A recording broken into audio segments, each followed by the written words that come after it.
What is up, guys? Welcome back to another GeekaWhat video, and in today's video we're going to be building the ultimate high frame rate gaming PC build for 2021 and beyond. I'm going to cover off all of the components I chose and why, put this system together and then boot it up to see exactly how it performs at 1080 and 1440p in the latest AAA titles. We'll be testing Apex Legends, Fortnite, Valorant, Cyberpunk and more, so stay tuned.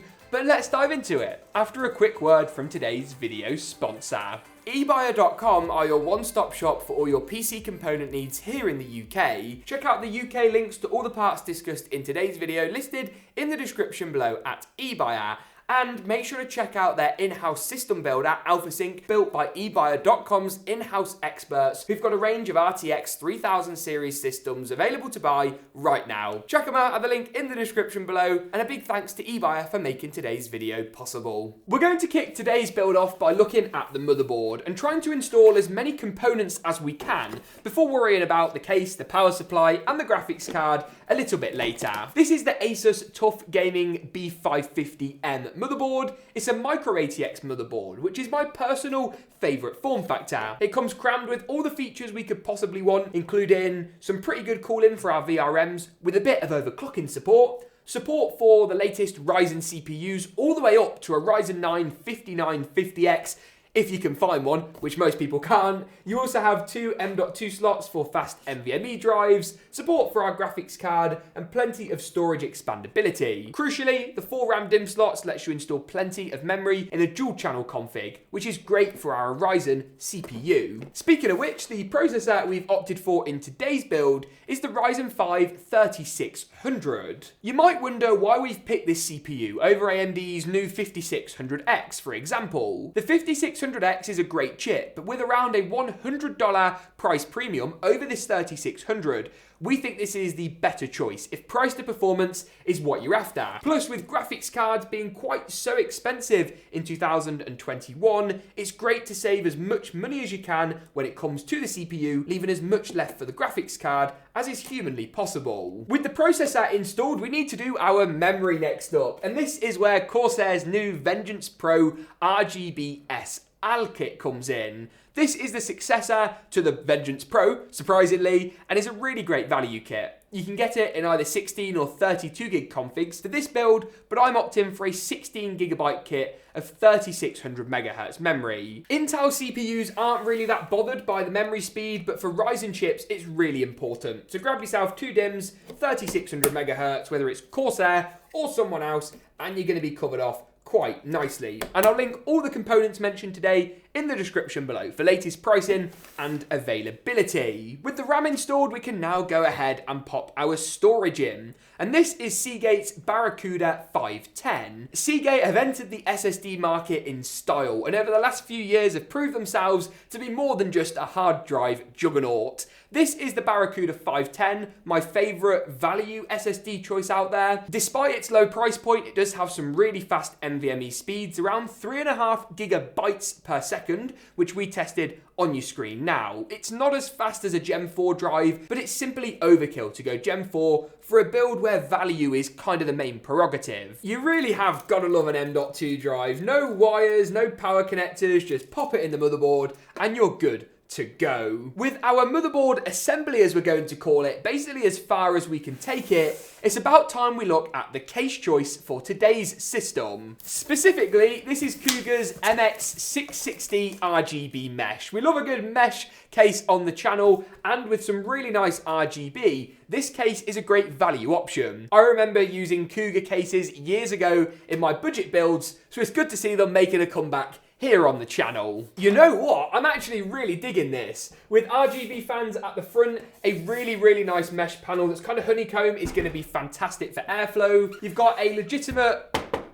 real tempered glass side panel, which we also love, and a pretty strong I/O as well, which is good for connectivity. The case does technically support full-size ATX motherboards, but if you're a first-time builder, a smaller and better value M-ATX board is often easier to build with. Awesome stuff. With the motherboard into the case, it brings us nicely onto the cooling solution for today's build. Now, you guys will know that normally I wouldn't recommend an all-in-one liquid cooler for a build like this one, but Cougar's Aqua 240 is an addressable RGB steal at the moment. This thing is one of the best value AIOs I've ever used. If you start talking $100+ territory, then stick with a cheaper air cooler and save your cash. But for now, this is a fantastic choice that will keep our CPU cool, quiet, and give us some overclocking headroom. I always find installing a cooler on stock AMD mounting hardware the fiddliest bit of any build process, but hopefully we won't cock it up. I think that's the professional term to use. With the CPU cooler in and our build looking good, it brings us on to the final couple of components today. The graphics card and then our power supply in just a moment's time. The RTX 3060Ti is my favourite GPU of 2021,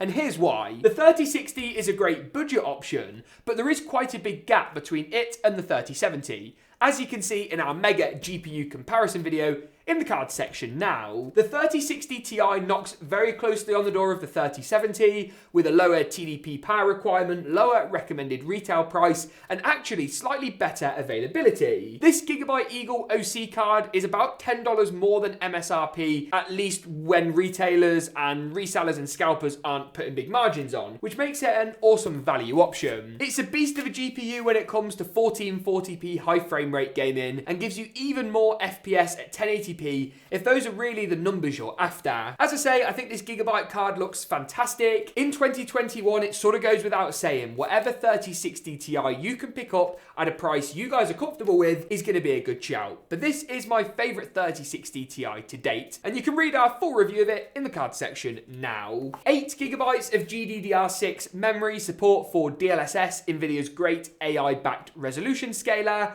as well as support for NVIDIA's ray tracing support, makes it a fantastic all-rounder. And it should look pretty good in our build today. Not too large, not too small, just about perfect. Here we go, in 3, in 2, in 1. Let's get that graphics card installed.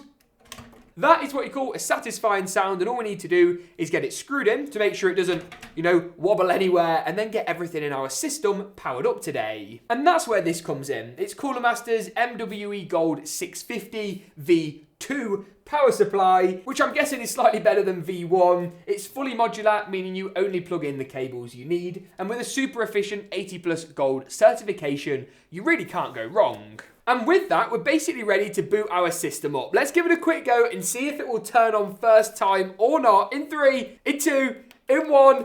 Oh yes, that looks pretty good actually. Is our RGB? Our RGB for the coolers on as well. That's quite nice. Matches up with the RAM really well actually. And those RGB fans at the front of our case today look pretty great. I think we can change the colours. Oh, we can. Yeah, nice. I like that a lot. And with our system now booted up, working first time, looking A-OK to me, I think it's about time we dive into the land of performance and see what kind of frame rates we can get in the latest AAA titles. First though, let's see how good this system looks when it's all powered up in an epic glam montage. Roll the montage.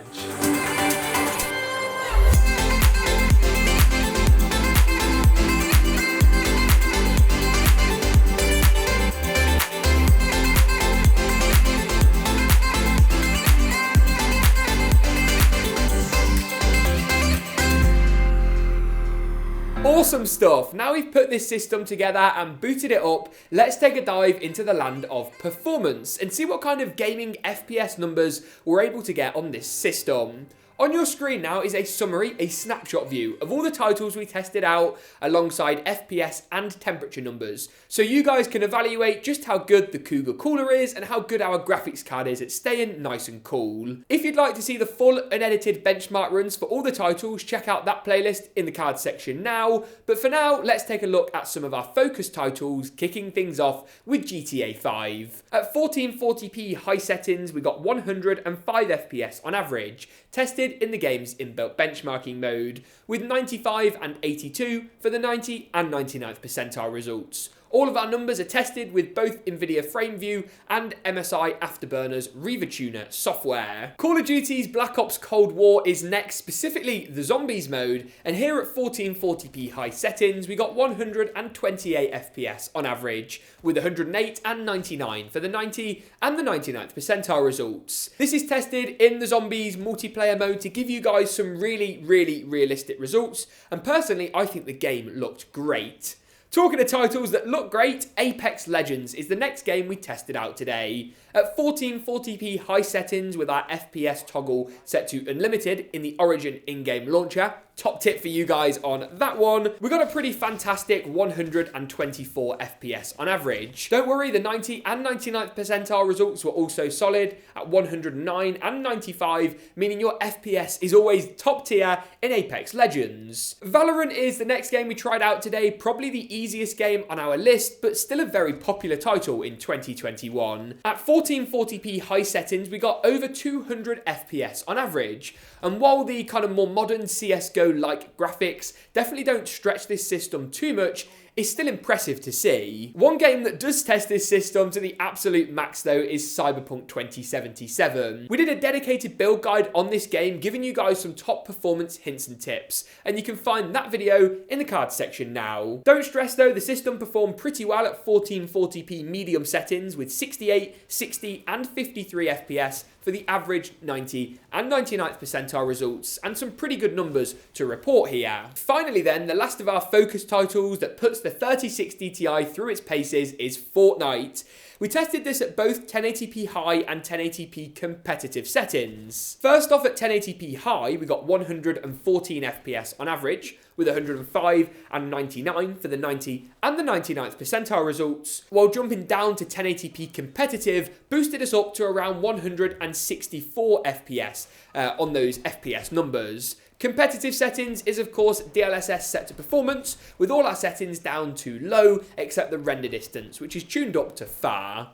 The 3060 Ti from Gigabyte is a great performing card, and you can find our full web review in the card section now, as I alluded to earlier. But on that note, that pretty much wraps it up for not only the benchmarks today, but the whole video. If you did enjoy it, give it a big old like rating, make sure to get subscribed. Thank you very much for watching though, and as always, we'll see you in the next one.